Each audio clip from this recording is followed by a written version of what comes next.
The Tears have been conquered. You single banner.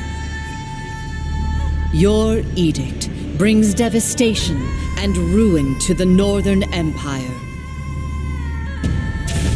Some believe the edict to be Kairos' work. Others hope or fear that this edict comes from a new voice.